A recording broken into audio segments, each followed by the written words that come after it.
Hey everyone, this is Randy from BibleBuyingGuide.com. Today I'm taking a look at the New American Standard Bible Single Column Reference Bible Comfort Print in the Premier Collection from Zondervan. It comes in this nice, elegant box. I'm going to place some links in the footnotes so that if you like this, you can make a purchase. If you do use my links, I do get part of the sale. It's an affiliate link, and that does help me keep Bible Buying Guide running, and I appreciate that very much. It's getting more expensive as I get more and more photos on there. So let's take a look. We have a goatskin cover with leather liner with gilt line around the perimeter, and it is perimeter stitched. The leather feels really soft, really squishy. Has a nice grain to it. It almost makes me think it's going to scratch, though. I'm not 100% sure of that, but I kind of concerned about that. But it's got 1, 2, 3, 4, 5 spine ribs. Really soft. That's excellent, elegantly soft. That's really nice. I like that leather. It opens up easy. See, we have 3 double-sided satin ribbons. Smythe sewn, of course. So let's take a look. Edge lined. There's our edge line tab. Now this tab is a little bit stiff out of the box, but it will break in. Presentation page, full color, a little bit glossy paper. And then our 36 GSM paper. And this is printed in China from materials from all around the world. And the typeface is done by 2K Denmark. This typeface was designed specifically for the NASB. And then we have our introduction material. And then we get into our text. You might hear some rain. It is raining here. So we have a 1-page book introduction, and every book has this, and it covers the title, background, author, date of writing, theme and message, and then a short outline. They're really short, really simple. I like these because they're easy to read, and they just get to the point. And then we get into our text. Now, our design, of course, is single column reference, so we have a single column, verse by verse, with references on the outside of that, and then wider margins on the outside of that. Let's see how big these margins are. 1-inch margins. So this is a wide margin edition. Black letter, 10.5 point font, but to me it reads larger than that. It really does. This design, quick look at the design, this lowercase letters are really tall. So they're not quite as tall, of course, as the uppercase, but they're pretty close. They're up there. So the whole thing reads larger than it is because of that. Lots of space between the lines. We're looking at about 12 words per line. This is comfortable to read. I like this. I like this a lot. All the letters, especially the straight up and down letters, they'll have a little serif there that sort of stands out. The M stands out to me. The J stands out to me. We'll see some of those as we go through. The lowercase f stands out to me. Just picking out some letters that look a little bit unique or interesting. And then we have a poetic setting, which I like. I like this. I'm glad they do this even in verse by verse. Red highlights all the way through for the information in the header. So we have our book name, chapter number, and then page number. And then we have our section headings, chapter number, and then the pilot numbers for the references in the outer margin are all in this dark red. I like this a lot. Now we have this here. It says literal corresponding. Most of the footnotes that I've seen for the literal notes are not included, but it does have a few. It still does have the footnotes for the most part, but it does have a fewer, like right here, there's the regular translator's footnotes. So it does have a lot of the footnotes, but it does have fewer than normal.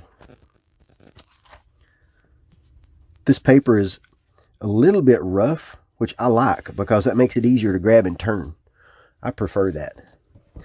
Let's see, something I'm going to show you right here. If I can turn to the correct page, right there. That is overcast stitching. It has this in the front, builds structure into this, makes it last longer. talking about the flexibility of this thing. It's flexible. But at the same time, I don't have any issues holding it. I can hold that open, no trouble at all. There's Psalms. So poetic setting looks really good. It has lists.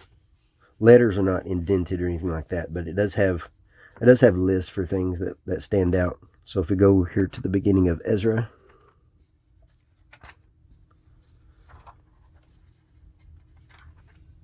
you'll see a list, but you don't see letters. You don't see letters any different. I guess that's they're identified by the section headings. Now this is a black letter text, so when we get over here to the New Testament, we do see black letter. One thing I love about the way the NASB handles this, quotes from the Old Testament are in all caps. I like that.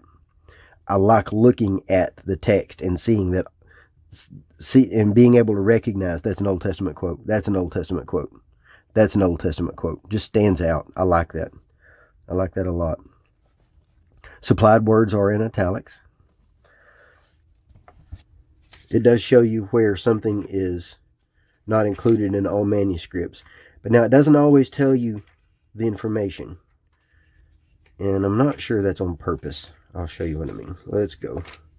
Let's go to Mark. It's always an easy one to get to.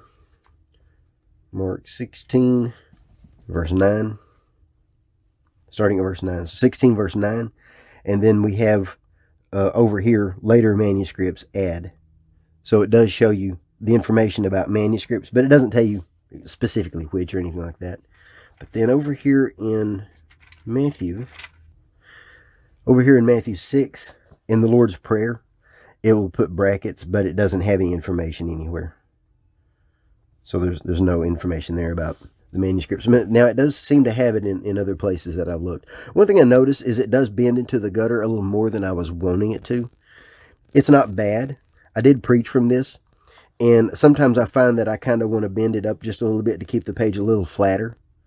And then especially do that when I'm reading. I'll do that naturally without even considering or thinking about it. And I read with this quite a bit with this sitting in my lap, and that was not an issue at all. Now, if it's flat on a table like this and I'm preaching from it or reading from it, I'll kind of want to follow along with my finger. One thing I don't know how I would fix that. It's not that big of a deal. But if I were going to make a change, instead of having, say, 1/4 of an inch between the text and the references, I might make that 1/8 of an inch and bring that up 1/8 of an inch. I don't know if that's enough to care, but it's fine.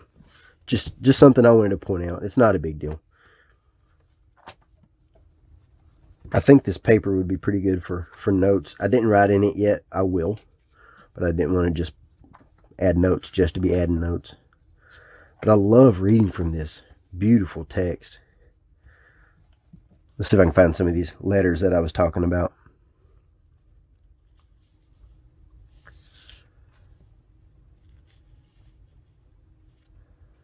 There's the F. It's got a little short top there. Sort of stands out. I bet I know where I can find a J.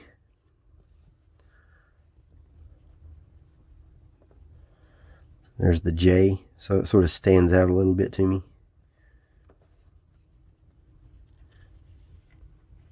The M sort of stands out. N also sort of stands out. N actually stands out a little bit more than the M does.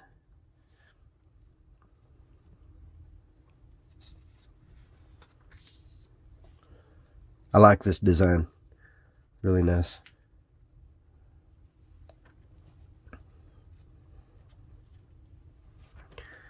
All right, let's move on. Then in the back, we've got some information back here.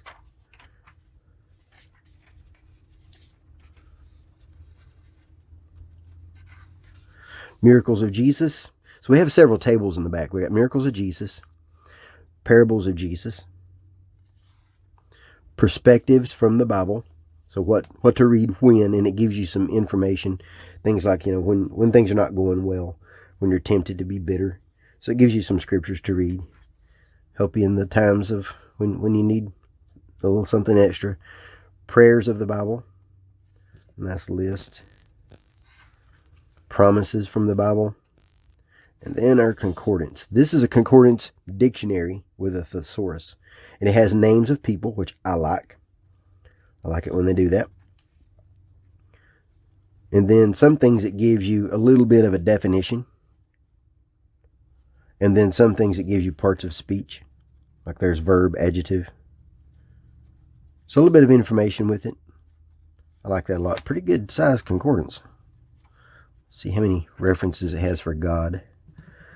We've got this entire column, and then down to here with, goddess, godless, godliness. So quite a few references. And then in the very back, we have also about 10 pages, close to 10 pages. That's the same 36 GSM paper as the rest of the Bible. So you can write from notes. And then in the very back, we got our maps. These are the Zondervan maps, the standard maps. Thick, glossy paper. And they include routes and borders and dates, elevations. They're annotated, have a lot of good information there.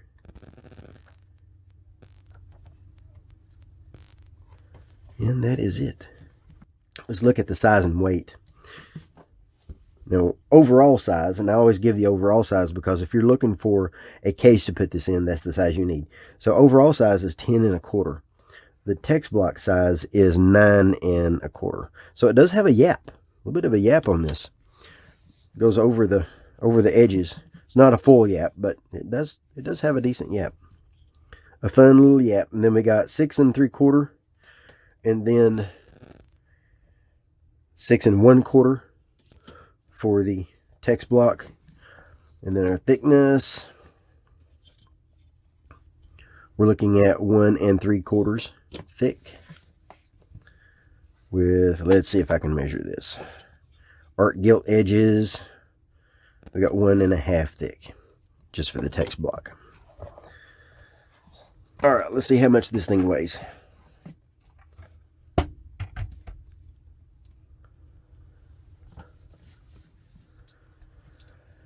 3 pounds, 5.6 ounces.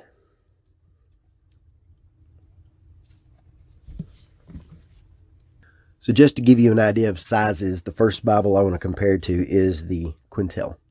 So a footprint is just about the same. Thickness is pretty close. It's really similar. Now this is the New King James. I don't have the NASB in regular size, but this is the New King James in 36 GSM paper with 11-point font. And this one is the 36 GSM paper with 10.5-point font. So there's how they compare. We shall zoom.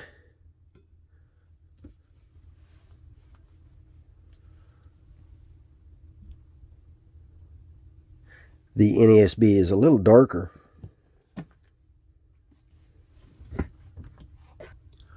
So here is the Thomas Nelson single column reference in the New King James. Give you an idea of its footprint.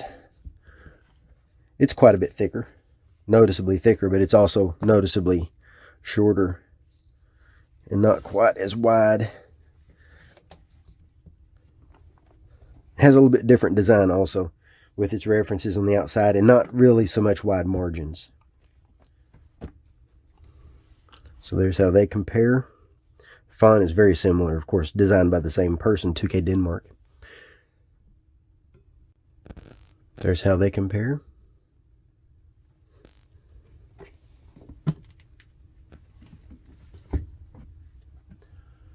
Another single column reference, NASB, is the Clarion. So there's how that compares. Just to give you an idea, because I know someone will ask. Here's how they compare. Quite a bit smaller of a text. Although this text is very readable. Even at its smaller size. That's an 8.75 font, and this is the 10.5. Even at its smaller size, this is still very readable. This is darker. So there's how they compare. Let's do a zoom.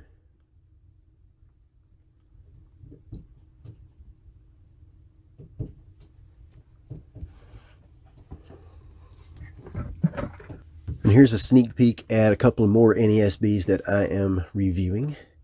This is the Preacher's Bible. I've had this one actually for a week longer than I've had that one. And I've been preaching from both of these. And they're both really good for preaching. I like them both.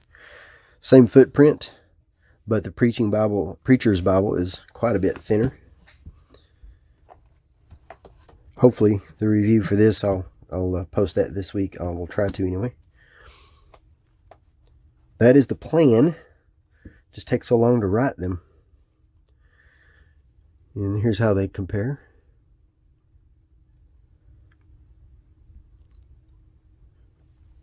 Preacher's Bible has 10-point font compared to this one's 10.5, and doesn't go as far into the gutter. Excellent for preaching. And one more, which I haven't gotten a chance to use yet, but this is the Thin Line Giant Print NASB.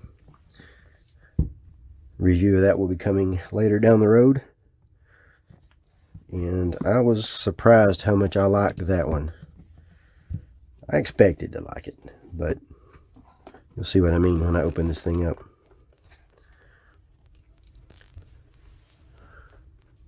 Nice layout.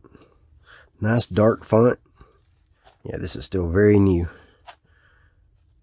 Just thumb through it just a little bit. So there's how they compare.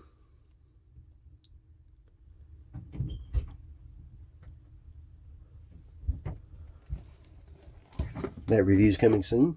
After I use it about a week or two. I always like to use them as much as I can before reviewing. So there's a look at the NASB single column reference wide margin in comfort print. Pros and cons. It's kind of a large Bible.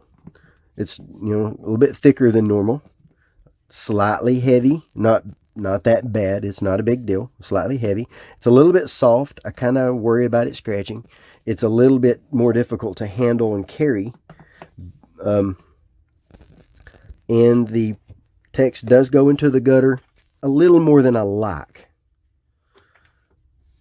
And it doesn't have as many of the literal notes. So it looks like some of the notes have been removed. The notes that you write will be a little bit away from the text. So if there's a lot of references and you want to make a note, and you might have to like draw around the references to point to it if you're the kind that points to where your note is going to attach to. It's not that bad. There's a little bit of space between those. Not a big deal. So it could be just slightly awkward with your notes being away from the text. I don't know how I would fix that other than possibly putting the references in the inner margin, bringing the text out on the flatter part of the page. So maybe swap these two. I don't know. I don't know if that would be a good idea or not, but just an idea tossing out there. And for pros, the print is exquisite. The print is excellent. I love this print. The paper is excellent. I love this paper. It's easy to grab and turn, even in my cold room. It is cold in here right now. My hands are freezing. It's easy to read from. Preaching from it is no trouble at all. A little bit of room for notes. It is line matched, so the readability is really smooth, really easy to follow. The 3 ribbons are helpful. Excellent deal. It's excellent for the money by far. I mean, it's absolutely good for the money. Zondervan did supply this in exchange for an honest review. And if you have any questions, let me know. I'll place some links in the notes. And if you do use those links, it does help me keep Bible Buying Guide running. I appreciate that very much. And if you want more detail and more information about this Bible, even more analysis, see the written review at BibleBuyingGuide.com. Thanks for watching.